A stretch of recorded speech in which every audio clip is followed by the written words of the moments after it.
Welcome back. Now, tonight we're looking at the latest situation in Mozambique. Human Rights Watch says the terrorist group in the north is kidnapping boys and using them to fight government forces.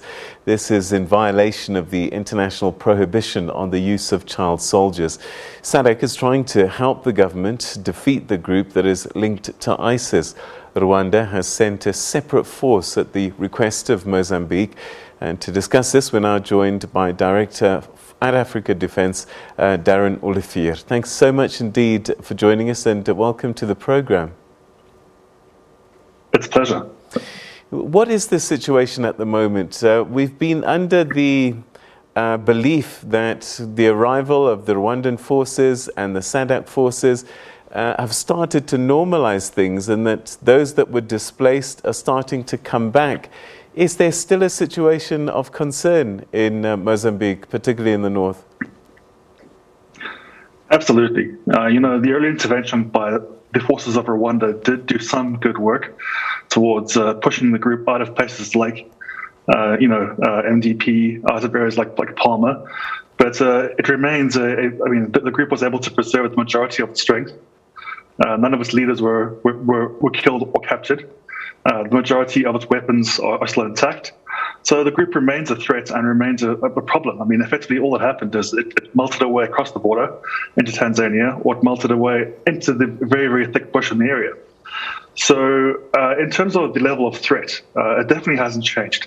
Certainly the group is now no longer, holding as much territory as it was before, but by no means is this over. By no means can we declare victory. Are they active, or are they in a form of retreat at this time? So right now they're kind of biding their time, regrouping to an extent. I think it's quite clear that they had some level of planning in order to what to do when there were foreign forces that came in. So they seem to have quite an orderly retreat. They put up some, quite token regular actions. So I wouldn't expect direct attacks right now, although with a group like this, you can never be too certain. But it definitely feels like they're currently in a period of waiting out SADC forces and Rwanda to see what happens. At this stage, given how little cooperation SADC appears to be receiving from the government of Mozambique, it's quite possible that mission might not be either grown or carried on to the same extent that was originally planned. So for the group, it's probably a very smart strategy to just wait out the foreign forces. This suggests that maybe people that have been coming back home may have come back too soon, or what should they have done?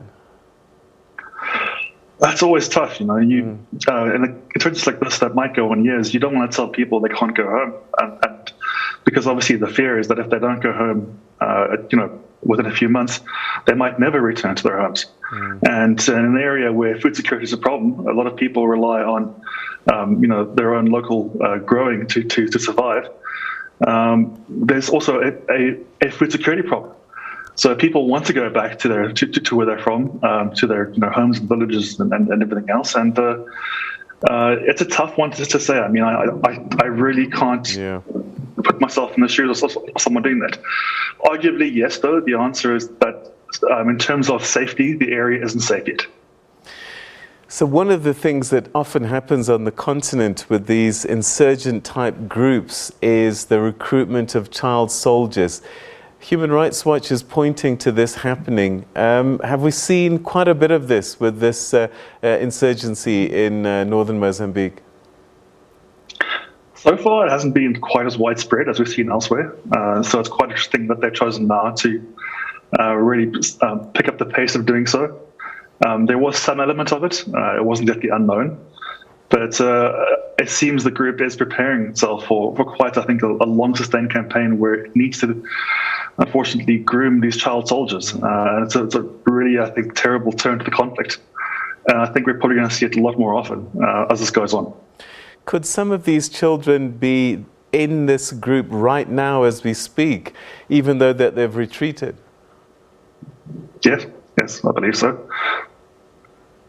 All right. So what does one do? I mean, they've gone beyond the borders, I guess. Do you follow them, or do you wait until they come back? So this is part of the problems of insurgency and why it's hard to combat, and why arguably a sort of rushed response is not always the best approach.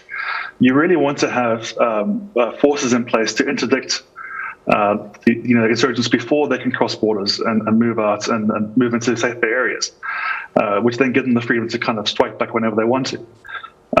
When this initial Rwandan offensive happened, there was no attempt to really interdict insurgents from fleeing across the border. So the problem you have now is, there's not really much pull. They've split up, they've spread out. In a way, the momentum's been lost a bit now because, moving them out of cities and towns like De Praia, Palma, that's the fairly simple part. It's a good step, but it's a very clear and easy step. I mean, to know a town is clear of insurgents is quite straightforward. The problem now, of course, is how do you now hunt down and capture these insurgents wherever they might be? How do you secure the population? One of the ways you do it is you have to do cross-border, raids and patrols, in which case you need to really depend a lot on the forces of Tanzania, who, for their own parts, are heavily involved in this. But of course, this is a massive area. The terrain is extraordinarily difficult, and neither the force from SADC nor the Rwandans are really a large force. Certainly not large enough for this terrain. So I'm not optimistic about them being caught or captured in the near future, to be honest. Is this an insurgency that they are very determined to keep in Mozambique, even though they've retreated, or could they become a problem for Tanzania as well? It's possible, but I think the grievances are predominantly Mozambican. This is, clearly a homegrown insurgency. Yes, there are foreign elements to it and foreign influences, but it has derived out of, very, very long-standing and quite legitimate grievances in that area. So I think for the insurgency to carry on and succeed, it'll have to keep returning to that area, returning to the population amongst which it has that level of support. And in which they can feed upon those grievances. I think were to try to survive in Tanzania for too long, or in Malawi, it would probably peter out after a while. It's almost remarkable that for an insurgency that started in 2017, that only in recent times has there been a very serious and concerted effort to deal with the insurgency. Absolutely. I think it's quite clear that the government of Mozambique was extraordinarily naive and did not take this seriously enough, when people were warning about it 2 or 3 years ago, where it was very clear this insurgency was going to become a major issue. I think it's often forgotten how quickly an insurgency can steamroll from being, a relatively local problem to posing massive issues across the entire region.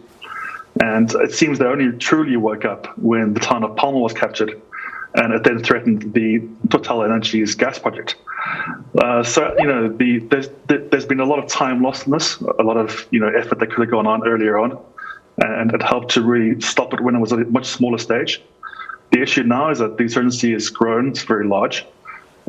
It's quite experienced. Many of its fighters have experienced successive victories, and they also understand quite well how the Mozambican armed forces work.